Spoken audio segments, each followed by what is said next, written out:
Kilkenny Castle, a German gold and silversmith lives and works.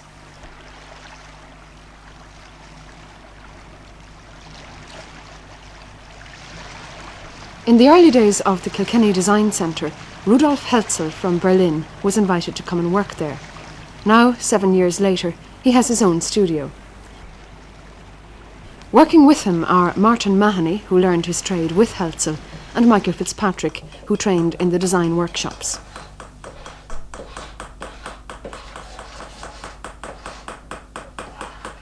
The fourth thing one has to remember is when you want to do anything, any piece of jewellery, you first have to know what you want to do. In this case now I decided I wanted to make a pendant just made out of solid silver, no stones, nothing else.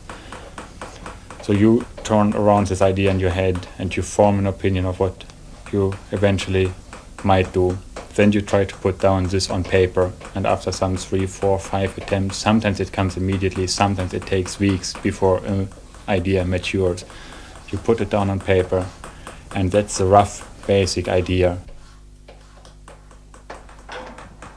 From there you start. You take your raw material, your silver in this case, take it from the stage it is supplied in, normally in bar form or in sheet form. You roll it down to the right dimensions. And when it's rolled down and when it has the dimensions that you require, you start working at it.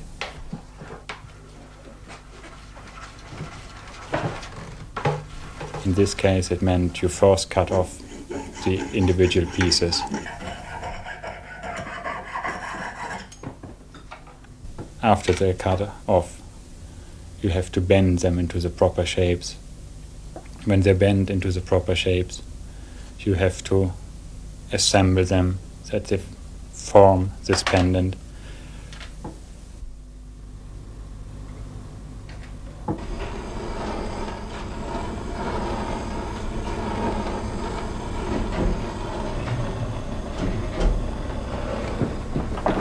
Normally you will have, of course, to clean up the surfaces before you assemble the things so that it looks very fine and finished, a very good surface finish in the end.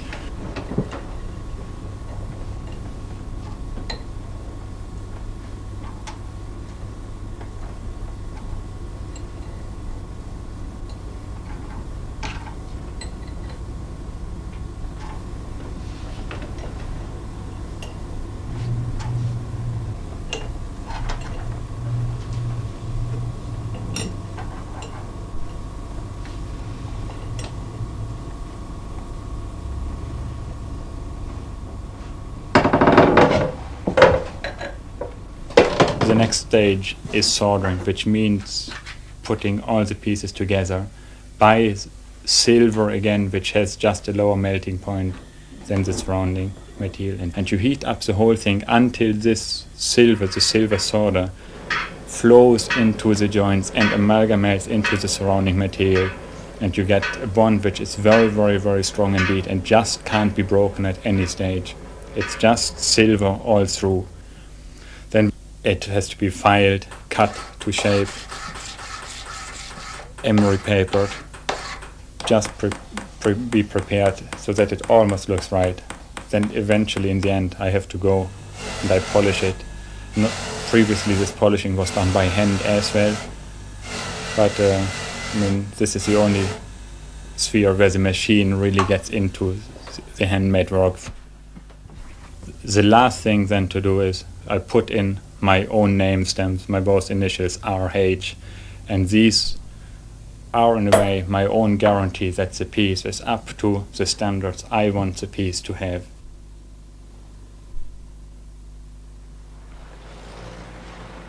Much of the silver and gold made in Rudolf Heltzel's workshop is sold abroad. He sells some of it in Kilkenny itself, in the craft centre which is run by his wife, Eva. It's in Roth House, a 16th century merchant's dwelling, which was renovated by the Board of Works in Kilkenny and now houses an archaeological museum, a butcher's shop and, of course, the craft shop. Rudolf, do you work more in gold or in silver? When I started, of course, I worked much more in silver because it's just a cheaper material and gold is more expensive. I notice you've got mostly rings and jewellery here. Do you make anything else, or why do you concentrate on this? It's simply, again, for financial reasons. There's much greater chance to sell jewelry than there is to sell hollowware. And therefore, when you start, you just have to do the things where you have a fair chance of survival. And then later on, of course, you can branch out. And I have done more hollowware and I have done more gold jewellery recently. How long does it take to train to become a silversmith or a goldsmith? Now, if you look at it in principle, you never stop your training. I mean, you can go on and go on and go on, and therefore it's a trade, which I therefore like so much because you always can become better. But as an apprenticeship, I said to those boys I took in, it's 4 years, and that's the rule in most continental countries. It's 4 years apprenticeship. Well, are there a lot of young people trying to do it who can't be taken because of that? No, here in Kilkenny, I mean, I myself and the Kilkenny Design workshops, we find that we get an awful lot of applications of people wanting to do things, but very often the people applying, they're not really looking for a job as a silversmith or goldsmith. They're really basically looking for a job. And of course, it would be much better if people were looking, if they had this type of vocation and if they would start this work just because they want to do this and nothing else. I know. Your prices are high by Irish standards. I know they're not by international standards, but how do you convince people that they ought to spend money on things like that? You can't convince. You see, ultimately, to find out whether a thing is expensive or not expensive, you only can find out yourself, and you only can find out by comparison. So unless there's a lot or much more modern and quality and good jewelry and silverware produced, people never really can make up their mind whether it's expensive or cheap. But I myself, I export a lot to other countries, and everywhere there it's reckoned to be very, very cheap indeed. It's been said, in fact it's almost become a cliche, that we as a race are visually illiterate. Do you think that's true? I don't think it's true. I don't really think it's true. But you see, of course, there are many handicaps. Young people in school, they don't get an awful lot of visual training. Then if you go into the homes of young people, mostly the parents couldn't bother less about the visual aspects of life, whether it's in furniture or whether it's in anything connected with the visual arts. So therefore you can't really expect anybody to have high visual standards, and it's up to education. And with education I don't only mean in the schools. In the schools it is important, but visual education is even a building that's restored in a proper way, like this building we're in at the moment. Or it's a shop display or anything connected with it. Why is it that people have this attitude to things around them? Is it because we were an oppressed nation? No, it's part of the truth. Of course, you see, Ireland, first of all, is an isolated country. Whenever you're isolated, it's very hard to take up all the trends and to form your own opinion and to develop. For example, you could compare, or I often do, you could compare Ireland with Poland. Poland, a relatively small nation, always repressed either by the Russians or by the Austrians or by the Germans, and still having developed visual arts, and they're quite good at decorating their farmhouses, and wherever there's any free space, they put on their murals and their paintings, and they're really a visual people.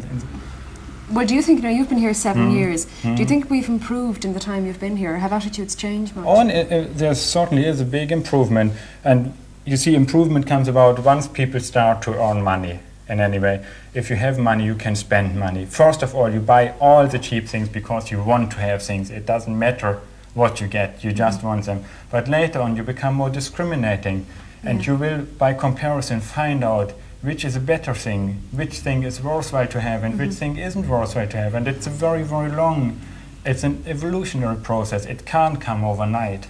Is there enough concentration on, or is there too much concentration on old crafts in Ireland? I think there probably is. A lot of people have this obsession with Celtic art or Celtic craft or whatever. But you see,